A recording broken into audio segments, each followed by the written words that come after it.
Wanneer die ramp tref. Ons lees Lukas 13 vers 1 tot 9. 'n Groot skare mense sit rondom Jesus terwyl hy besig is om vir die mense te preek. Eintlik kan jy dit glad nie preek noem nie, want hy vertel vir hulle stories, gelykenisse. Petrus hang aan die meester se lippe, want hierdie stories is op sy vlak. Al verstaan hy nie altyd mooi wat die betekenis is nie, bly die stories altyd mooi en treffend. En dit laat jou diep dink. Skielik kom daar 'n beroering in die skare. 'n Paar manne kom uit asem aangehardloop. Daar het iets verskrikliks gebeur, hyg hulle. Dis daai wreedaard Pilatus. Hy het sy soldate in die tempel ingestuur. Ja, vervat 'n ander. En die arme mense was nog besig om hulle offerdiere te slag, toe die soldate hulle net daar gryp en koelbloedig vermoor. Geskok luister die omstanders na die gruwelverhaal. Daar gaan 'n beroering op deur die skare. Arme mense. Hulle moes sekerlik verskriklik gesondig het. Meester, Petrus verstaan nie baie mooi nie. Was hulle sondes dan werklik so groot dat God hulle op so 'n wrede manier moes straf? Petrus, wat dink jy? Was hulle groter sondaars as die ander mense wat niks oorgekom het nie? Meester, ek weet daarom nou nie so mooi nie. En wat van die slag toe die Siloam-toring omgeval het, gaan Jesus voort. Onthou julle nog? Ja, meester, Petrus knik sy kop meewarig. Foei tog, daai arme mense. Niemand kon verklaar waarom die toring omgeval het nie. Daar's 18 mense dood. Tragies. Nou ja, dink julle dat daardie 18 mense wat daardie dag omgekom het, skuldiger was as al die ander inwoners van Jerusalem? Nee, beslis nie. Maar ek wil vandag vir julle sê, dat julle moet bekeer, anders gaan julle ook so wreed omkom. Petrus kry sommer 'n vonkel in die oë, as Jesus hulle nader wink, want hier kom 'n storie. Dan vertel Jesus hulle 'n storie van 'n man wat 'n vyeboom geplant het en geduldig gewag het dat die boom heerlike, sappige vye moet voortbring.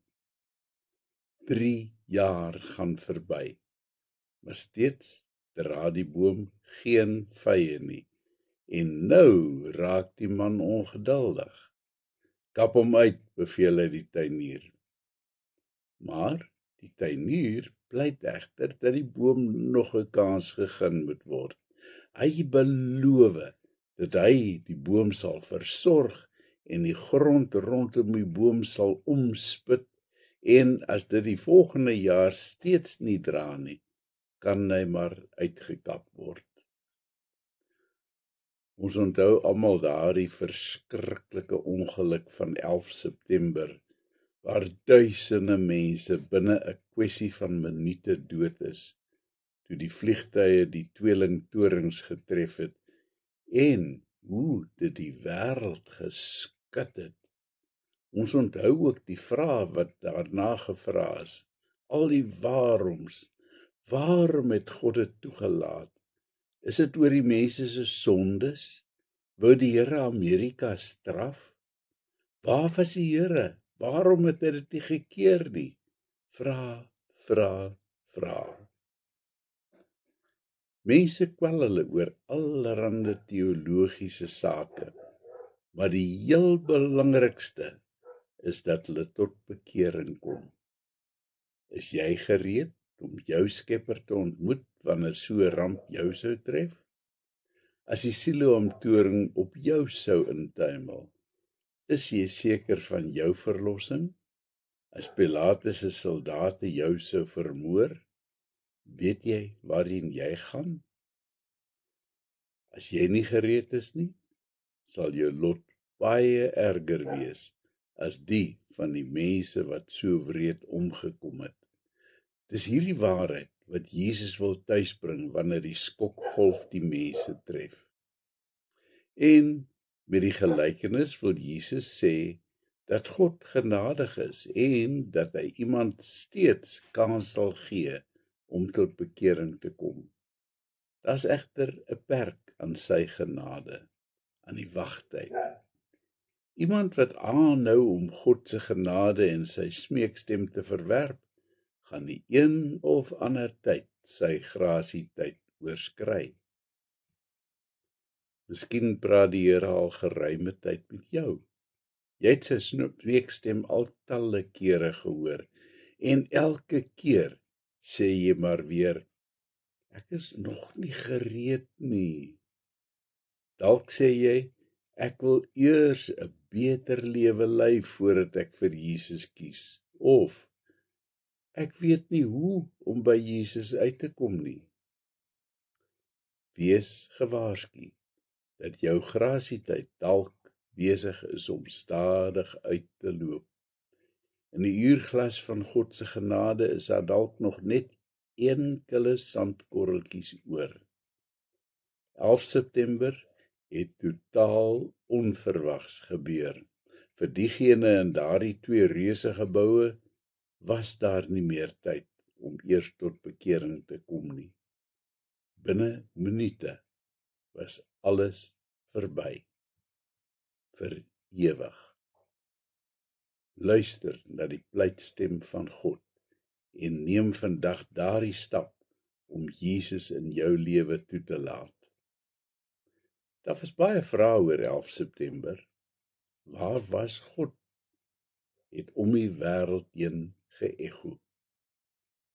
Talle verhale het agterna die lig gesien van mense wat nog 'n kans gegee was.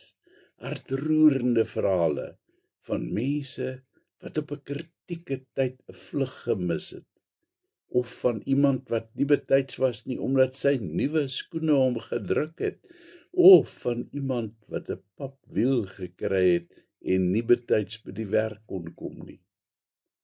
Die Here se genade is baie, baie groter as sy oordeel. Inderdaad, was daar dalk duisende in die gebou wat die ewige verdoemenis in is, omdat hulle aanhou uitstel het.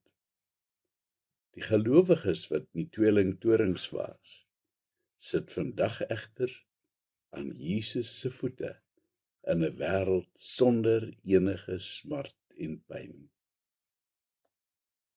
Kom ons bid. Here, ek bid vanoggend vir elkeen wat u roepstem deur hierdie dagstukkie hoor. Amen.